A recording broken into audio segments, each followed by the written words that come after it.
तुसा पिछा तरीक पट के देखो, मेरे रिश्तेदारा में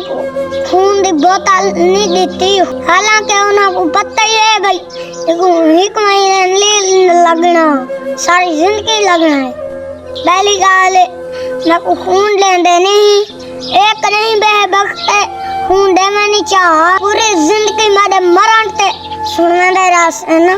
मैं मोया प्यासा अक्सन मैं खून ना सा दिता,